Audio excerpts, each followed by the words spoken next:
দেখছেন Kolkata TV. Good morning Kolkata নিয়ে রয়েছি আমি জহিতা। আর গুড মর্নিং কলকাতায় জহিতার সঙ্গে রয়েছে আমি অভি। হিন্দুত্বের হুঙ্কারে ভেসে যাবে দেশ, আশা ছিল মনে। বেকারি, মূল্যবৃদ্ধি সহ নানা জীবন যন্ত্রণায় অতিষ্ঠ ভারতবাসী জানিয়ে দিল, ধর্ম থাক ধর্মের জায়গায়, আমাদের পেটে চাই কিছুটা ভাত, একটু নুন। দারিদ্র ও কর্মহীনতার পরিসংখ্যান নিয়ে হাজার খেলা দেখিয়েও দেশবাসীকে ভোলাতে পারলেন না নরেন্দ্র মোদী, অমিত শাহরা।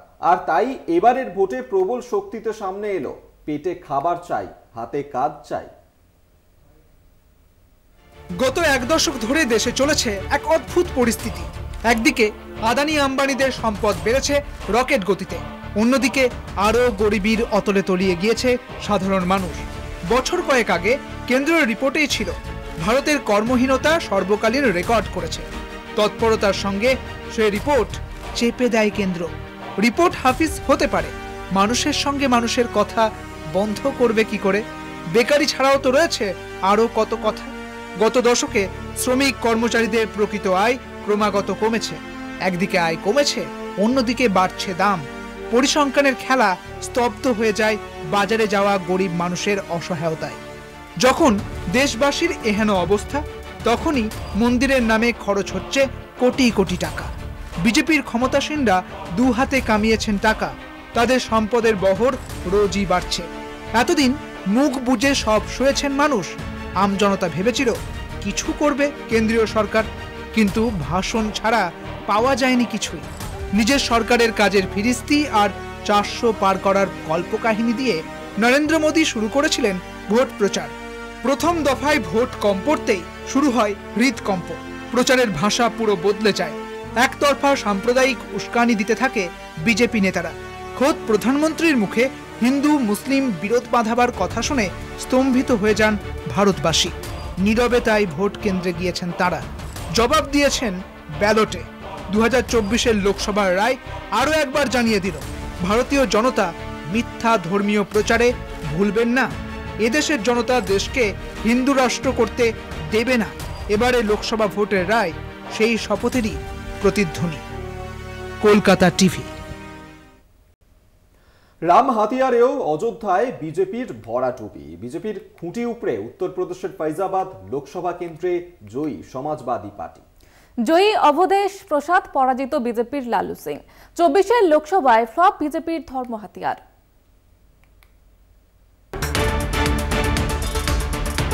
24-এর লোকসভায় ধর্মীয় মেরুকরণ ছিল বিজেপির প্রধান অস্ত্র। জানুয়ারি মাসে ধুমধাম করে রামরাজ্য অযোধ্যায় রামলালার প্রতিষ্ঠা করেন প্রধানমন্ত্রী নরেন্দ্র মোদী। টার্গেট ছিল রামের হাওয়াতেই দেশ জয়ের। ফৈজাদাবাদ লোকসভা কেন্দ্রের অন্তর্গত অযোধ্যা। তবে 4 জুনের ফলাফলে উত্তরপ্রদেশে ভোতা ধর্ম হাতিয়ার। ফেল যোগী মোদীর টনিক। বিপুল ভোটে জয় সপার। রামলালাও বাঁচালো না মোদীকে।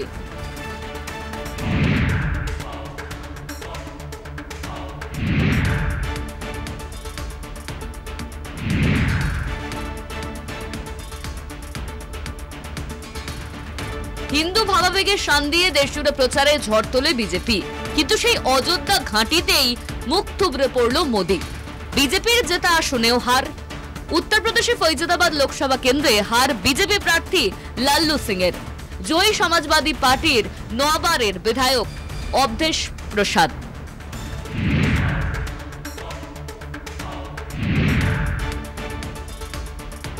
তাবর তাবর নেতা অভিনেতাদের সাক্ষী রেখে অযোধ্যা থেকে দেশে হাওয়া বদলাবার শপথ নিয়েছিলেন মোদী।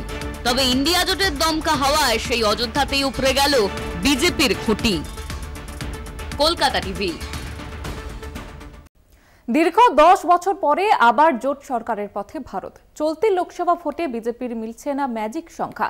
এ অবস্থায় বিজেপি সরকার গড়ার দাবি জানাবে কি? করলে জোটসঙ্গীরা সবাই মানবেন তো নরেন্দ্র মোদীর নেতৃত্ব, নাকি বিজেপির অন্দরেই শুরু হবে ক্ষমতার দ্বন্দ্ব? একগুচ্ছ প্রশ্ন তুলে দিচ্ছে এবারের ভোট ফল। প্রায় 2.5 মাস ভোট যুদ্ধ শেষে মঙ্গলবার ভোট গণনার দিকে তাকিয়েছিল সারা দেশ। সকাল গড়াতে না গড়াতেই স্পষ্ট হতে থাকে সামগ্রিক ছবিটি। বিকেল 3টে বিজেপির জেতা ও এগিয়ে থাকা আসন মিলিয়ে সংখ্যাটা 240-এর আশেপাশে। এদেশের লোকসভায় রয়েছে 543টি আসন। গরিষ্ঠতা পেতে দরকার হয় অন্তত 272 জন লোকসভার সদস্য। সোজা সাপটা অঙ্কটা দাঁড়াচ্ছে এই যে, ম্যাজিক সংখ্যা থেকে অন্তত 30টি আসন পিছনে থেকেই এবারের ভোট যুদ্ধ শেষ করবে হিন্দুত্ববাদী দলটি। সেক্ষেত্রে সরকার গড়তে চাইলে বিজেপিকে নির্ভর করতে হবে চন্দ্রবাবু নাইডুর তেলেগু দেশম পার্টি, নীতিশ কুমারের জনতা দল ইউনাইটেড প্রভৃতি স্থানীয় দলের ওপর। 250-এর কমেই থেমে যাবে বিজেপি। 272 আসন দূরস্থ, বিজেপি থেমেছে 250-এরও কমে। চন্দ্রবাবু নাইডুর টিডিপি ও নীতিশ কুমারের জেডিইউ এর একত্রে মিলেছে 30টি আসন। এছাড়া এনডিএ জোটের অন্যান্য জোট সঙ্গীদের ঝোলায় 12 থেকে 15টি আসন। এনডিএ ভুক্ত সব দলের আসন ধরলে সংখ্যাটা অবশ্য 290-এর ওপরেই থাকছে। একা বিজেপির গরিষ্ঠতা না পাওয়াটা নরেন্দ্র মোদী, অমিত শাহ নেতৃত্বের পরাজয় হিসেবেই দেখছে অনেক পর্যবেক্ষক। সেক্ষেত্রে সরকার গড়ার দাবি জানাবে কি বিজেপি? বিজেপি কি নরেন্দ্র মোদীকে নেতা ঠিক করবে? শরিক দলগুলি কি শর্ত দিতে পারে? সেসব শর্তের মধ্যে কি মোদীর বদলে অন্য নেতাকে সামনে আনার কথা থাকবে? এমন কথা তো অনেকদিন ধরেই রয়েছে বিজেপির অন্দরে। সেক্ষেত্রে দেখা যেতে পারে বিজেপির অন্দরে তীব্র লড়াই। অন্য একটি সম্ভাবনাও উকিঝুঁকি মারছে। যদি এনডিএর বর্তমান সঙ্গীরা সবাই বিজেপির সঙ্গে ঘর করতে না চায়, তেমন হলে কি শিকে ছিড়বে ইন্ডি জোটের এখনই বা অদূর ভবিষ্যতে? কলকাতা টিভি।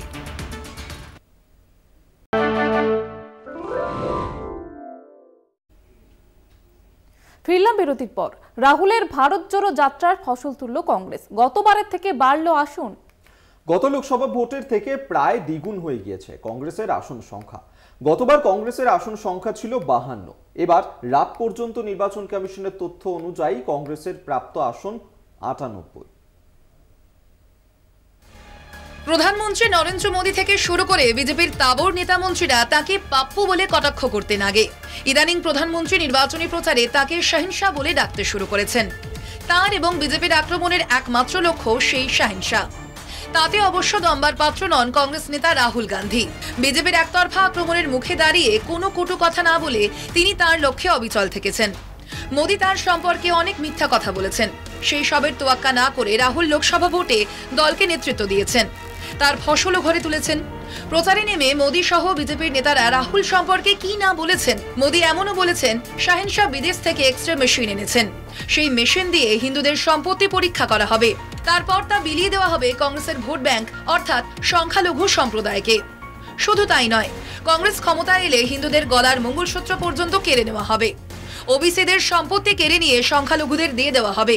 এসবই নাকি কংগ্রেসের ইস্তাহারে লেখা রয়েছে, কিন্তু বাস্তব হলো কংগ্রেসের ইস্তাহারে এমন কোনো শব্দই নেই। রাহুল গান্ধী বারবার বলেছেন মোদী ডাহা মিথ্যা কথা প্রচার করছেন। রাহুল কেরলের ওয়েনারে প্রথমে মনোনয়ন জমা দেন। গতবারও তিনি ওয়েনার এবং উত্তরপ্রদেশের আমেঠিতে প্রার্থী হন। আমেঠিতে হেরে যান তিনি। রাহুল ওয়েনারে প্রার্থী হওয়ায় মোদী প্রচার শুরু করেন রাহুল গান্ধী পরিবারের খাস তালুক রায়বরেলি এবং আমেঠি থেকে পালিয়ে গিয়েছেন। কিন্তু কার্যক্ষেত্রে দেখা গেল তিনি রায়বরেলিতেও দাঁড়ালেন। তিনি এবার জিতলেন 2 কেন্দ্রেই। देश ने नरेंद्र मोदी जी को साफ कह दिया है कि हम आपको नहीं चाहते हैं, and this is the main thing that this election has said. The country has unanimously and clearly stated we do not want Mr. Narendra Modi and Mr. Amit Shah to be involved in the running of this country. We do not like the way they have run this country. We do not appreciate the way they have attacked the constitution.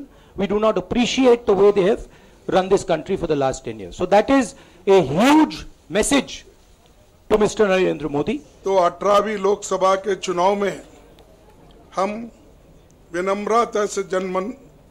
विनम्रता से जनमत को स्वीकार करते हैं। इस बार जनता ने किसी एक दल को पूर्ण बहुमत नहीं दिया, खासकर सत्ताधारी दल भाजपा ने एक व्यक्ति एक चेहरे के नाम पर वोट मांगा। अब ये स्पष्ट हो गया है कि ये मैंडेट मोदी जी के खिलाफ गया है। मैं अपनी यूपी की जनता को ये कहना चाहूंगी कि उन्होंने बहुत ही विवेक दिखाया और मुझे सबसे ज्यादा गर्व अपने यूपी पे है। মোদী যখন সাম্প্রদায়িক তাস খেলেন তখন রাহুল পাল্টা মহব্বতের দোকান খুলে বসেন। তিনি মানুষের কাছে ভালোবাসা পৌঁছে দেওয়ার জন্য ভারত জোড়ো যাত্রার আয়োজন করেন। সেই যাত্রায় গত বছর বিপুল পরিমাণ সাড়া পেয়েছেন রাহুল গান্ধী। রাজ্যে রাজ্যে বহু সাধারণ মানুষ সেই যাত্রায় সামিল হয়েছেন। রাহুল বারবার বলেছেন এই যাত্রায় কোনো রাজনীতি নেই, আমি মহব্বতের দোকান খুলে বসেছি। এই দোকানই সকলকে স্বাগত। সেই ভারত জোড়ো যাত্রার সাফল্য তাকে পরবর্তীকালে অনুপ্রেরণা দিল ভারত জোড়ো ন্যায় যাত্রা করার। সফল হলো সেই যাত্রাও। তারই প্রভাব পড়েছে এবারের লোকসভা ভোটে। মঙ্গলবার কংগ্রেস সভাপতি সোনিয়া গান্ধী, রাহুল গান্ধী, প্রিয়াঙ্কা গান্ধীর উপস্থিতিতে এক সাংবাদিক বৈঠকে স্বীকারও করলেন রাহুলের ওই দুই যাত্রার ডিভিডেন্ড কংগ্রেস পেয়েছে লোকসভা ভোটে। কলকাতা টিভি। ডাবল ইঞ্জিনে দর্পচূর্ণ নরেন্দ্র মোদীর, একই সঙ্গে বেসামাল হিন্দুত্বের পোস্টার বয় যোগী আদিত্যনাথ। গো বলয়ের বৃহত্তম রাজ্য উত্তরপ্রদেশে বস্তুত মুখ থুবড়ে পড়ল বিজেপি। মহারাষ্ট্র শিবসেনা, কংগ্রেস এবং এনসিপির ঘর ভাঙিয়েও সুবিধা করতে পারল না মোদীর দল। এমনকি জাতি দাঙ্গা বিধ্বস্ত মণিপুর শূন্য হাতে ফেরালো বিজেপিকে। হরিয়ানা, রাজস্থানেও ডাবল ইঞ্জিনের সরকার সত্ত্বেও চাপে পদ্ম শিবির। ভারতের যুক্তরাষ্ট্রীয় কাঠামোর ধারণাকে কার্যত উপেক্ষা করে কেন্দ্র ও রাজ্যে একই দলের সরকারের পক্ষে সওয়াল করে এসেছেন নরেন্দ্র মোদী। এ ব্যাপারে দেশের বৃহত্তম রাজ্য উত্তরপ্রদেশ নিয়ে গেরুয়া শিবিরের দম্ভ বস্তুত চ্যালেঞ্জের মুখে। রাজ্যে বিরোধী জোট ইন্ডিয়ার সাফল্যে অখিলেশ যাদবের নেতৃত্বাধীন সমাজবাদী পার্টি এবং কংগ্রেসের আসন সমঝোতায় শুধু তাদের আসন সংখ্যাই বাড়েনি, মোদীর ব্যক্তিগত জনপ্রিয়তাও প্রশ্নের মুখে দাঁড়িয়েছে বারাণসী আসনে। এমনকি সদ্য নির্মিত রাম মন্দিরে রামলালা প্রতিষ্ঠা করেও অযোধ্যার অন্তর্গত ফৈজাবাদেও পরাজিত বিজেপি। বিরোধী ভোট বিভাজন রুখে দিয়ে রাজ্যে যোগীর ডাবল ইঞ্জিন সরকারের শাসক দলের হাত থেকে একের পর এক আসন ছিনিয়ে নিয়েছে এসপি এবং কংগ্রেস। দীর্ঘদিনের কংগ্রেসের গড় বলে পরিচিত আমেঠিতে মর্যাদার লড়াইয়ে কেন্দ্রীয় মন্ত্রী স্মৃতি ইরানিকে জেতাতে পারেনি যোগী মোদীর কারিশমা। উল্টে 2019 সালে হাতছাড়া হওয়া রায়বেরেলিতে সহজ জয় পেলেন রাহুল গান্ধী। সব মিলিয়ে দেশের এই মেগা ডাবল ইঞ্জিন সরকারের শাসক দলের ক্ষমতায় থাকার নৈতিকতা নিয়েই সংশয় তৈরি হয়েছে। মহারাষ্ট্রে উদ্ধব ঠাকরের নেতৃত্বাধীন শিবসেনা, এনসিপি এবং কংগ্রেসের সরকারকে গায়ের জোরে তছনছ করে রাজ্যে ডাবল ইঞ্জিন সরকার গড়ে বিজেপি। কিন্তু তাতেও আখেরে বিশেষ লাভ হয়নি, উল্টে বিরোধী ইন্ডিয়া সমানে সমানে টক্কর দিয়ে গিয়েছে। উত্তর পূর্বে মণিপুর বিজেপির আরেক ডাবল ইঞ্জিন সরকার। 1 বছর ধরে সেখানে জাতি দাঙ্গায় শতাধিক মানুষ নিহত, ঘর ছাড়া সহস্রাধিক। অভিযোগ, জাতি দাঙ্গার নেপথ্যে শাসক বিজেপি। এবার লোকসভায় রাজ্যের 2টি আসনই বিজেপির হাত ছাড়া। বিরোধীদের সেই সব গুরুতর অভিযোগকে মান্যতা দিয়ে ওই আসন 2টি ছিনিয়ে নিয়েছে কংগ্রেস। রাজস্থানে কংগ্রেস সরকারের আমলে বিজেপি একচেটিয়া আধিপত্য পেয়েছিল 2019 সালে। অথচ এবার রাজ্যের বিধানসভা তাদের দখলে থাকা সত্ত্বেও বিজেপির আসন সংখ্যা কমে অর্ধেক। আরও এক ডাবল ইঞ্জিন সরকারের রাজ্য হরিয়ানাতেও কংগ্রেসের কাছে একাধিক আসনে হারতে চলেছে বিজেপি। সব মিলিয়ে ডাবল ইঞ্জিনের প্রবক্তা মোদীর প্রতি অনাস্থাই প্রকট হয়ে চলেছে অষ্টাদশ লোকসভা নির্বাচনে। কলকাতা টিভি।